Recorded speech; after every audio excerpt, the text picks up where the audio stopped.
Good morning, another video from Gweilo 60 on the streets of Tacloban, Philippines. So I've been here for a while now, and I'm starting to get my shit together, sort to speak. And there's a couple things. Like I want to go to Tacloban. It's a city on Samar Island, and I think it's about a 3.5 or 4 hour minibus ride. So I just left the minibus thing, trying to figure out a schedule, because I'll probably still be here for a couple days, and then go to Samar and check it out. So I go in there. I say, "Do you have a schedule?" She says, "Well, no." Well, when does the minivan go to Tacloban? And she says, "When we have enough people." I said, "So you never know when you're gonna go or not, you know?" And I think that's normal here in the Philippines, that you know, they sort of play it by ear. It's nothing set in stone. Yes, there's a lot of traffic. It's not a quiet place. Where are you going? And you get approached by people all the time. Little kids wanted to know what my channel was, so they could subscribe to me. You know, the people here are so laid back and cool. You know, I sort of like it here.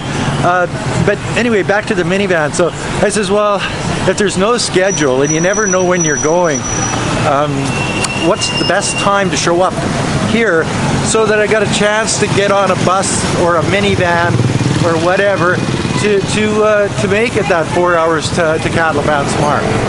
Well, between 7 and 9. Show up. Oh, between 7 and 9, they say, because that's the best time. If they go, they'll know, and you'll might have to wait for a couple hours until they get enough people to go, and then you jump on the minivan and away you go.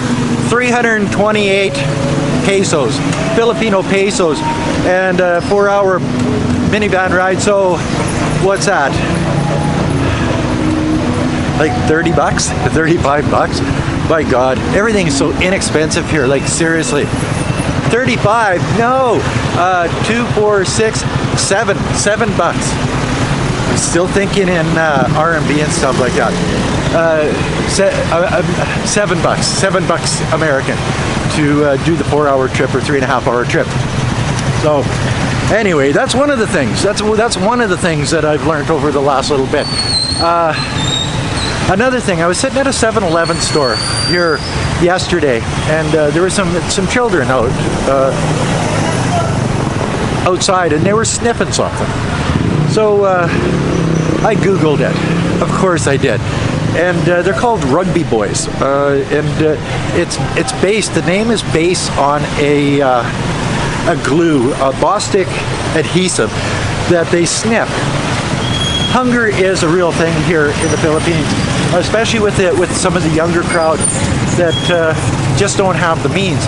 So they sniff glue to appease their hunger. And you can tell these kids, they're always coming up to you saying, you know, "You got some money for food?" and stuff.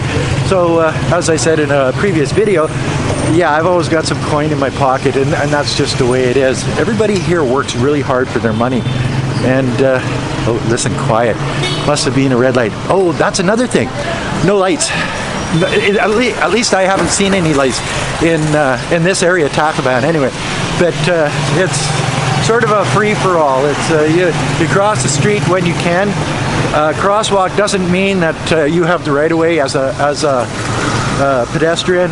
And anyway, back to these Rugby Boys. Once you notice them, then you notice them, and they got this little piece of paper that's wound up. It looks like just a little bit bigger than a cigarette, and they're always sniffing. And I noticed this one young guy. He'd be 10, 11, 12 years old, maybe. I'm not sure. It's hard to tell, but he's small, and he kept, you know, touching his nose and stuff like that. See, that's an after. That's an after effect. Maybe he's not sniffing right now, but it becomes a habit to always be sticking something up to your nose type thing, eh? So she's a tough road to hoe here for some people in the Philippines, and you know, you got to feel sorry for them. Oh, and not even 10 o'clock. It's 35 degrees outside. We've been having a heat wave here in the Fells. It's just hot, hot, hot. So it's too early to go for a beer. So I'm going to just go around my hotel that I'm staying at now. I got booted out of. Well, I didn't get booted out. They just didn't have room for me. So I had to move over to another hotel that's not as nice. And then I got 2 single beds, but there's just me. And the TV's small, it's got a crack in it.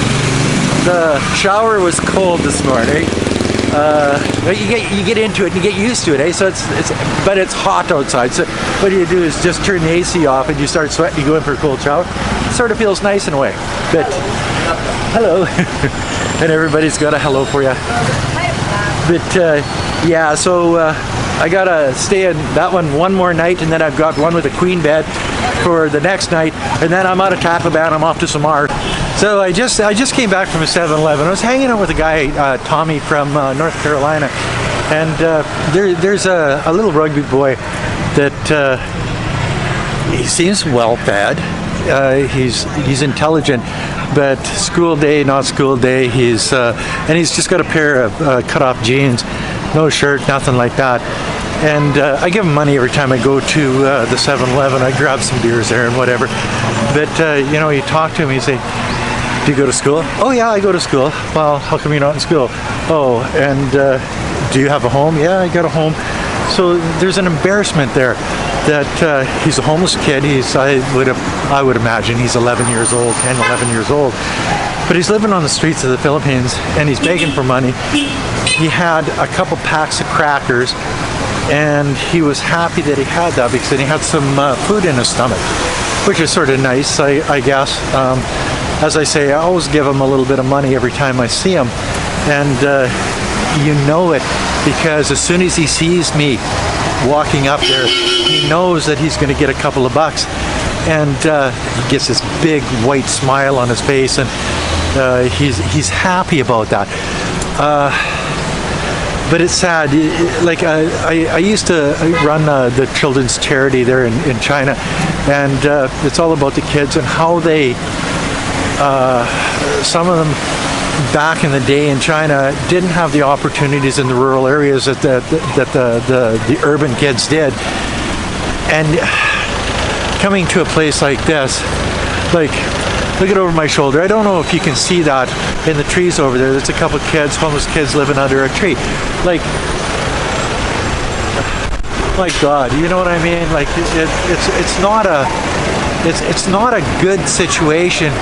And there's a lot of rough areas of the world. There's a lot of rough areas in rural China. There's a lot of rough areas in the Philippines. But as I walk around, as I deal with this stuff, as I see it, it sort of pulls on your heartstrings a little bit. And God, I don't want to get hit by a truck or a car here. But as I go through this, I sort of look and say, geez, you know, in the Western world, we're lucky. We're entitled. We don't see this. And if we do, the woke community tries to figure out a way to write it off as they're drug addicts, they're homeless people, they're living in tents, they're this, they're that, they're whatever, it doesn't matter. Here, it's pure poverty, and that's the way it should be dealt with. And I'm not sure whether the Filipino government is stepping up to the plate on it, whether they can, whether they have the resources, because I'm just a newbie here, so I can't tell them what to do and how to deal with stuff. But I guess I'm just here to say that I see it, and it pulls at my heartstrings. Oh, and one other thing. The reason I don't show the child on this video is because the indignity would be something that I don't want to portray. He's got enough problems in his life that he doesn't need to be on a video like this. His story is enough to show the people out there what's going on, and I think that's enough. What do you think? So I figure after being here for like, I don't know, 4 or 5 days, you know, they all blend together, guys, so it is what it is. I think I got my finger on the pulse of Tacloban. It's a vibrant community. It has, it's rich and it's poor, like any other place. You look around me and you can see that people have a smile on their face. That's the first thing that I noticed about this community, that although people weren't super well to do, they were happy. Maybe it's the weather, maybe it's the community, maybe it's the elders that run the community. You hear the laughing. You hear that all the time. And I think that's what makes this a special place in the Philippines, that the people here are happy. Sure, there's tragedy. Sure, there's poverty. Sure, there's hard times, and they take it all in stride and they make their life as comfortable as they possibly can under the circumstances. And I think that's what makes this community a place that I want to come back to. Seriously, one of the better experiences of my life is spending this time in Tacloban. I've still got a couple of days, but I'm gonna hang out here for a couple more days, just to make sure that I'm not making a mistake about putting this video out. But that's another video from the streets of Tacloban. Not a rich place in money, but a rich place in spirit. Thanks for watching. Like, comment, subscribe. Don't forget to resubscribe, because YouTube doesn't like my message. And hello. Hello.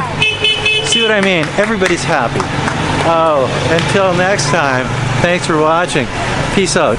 Bye now.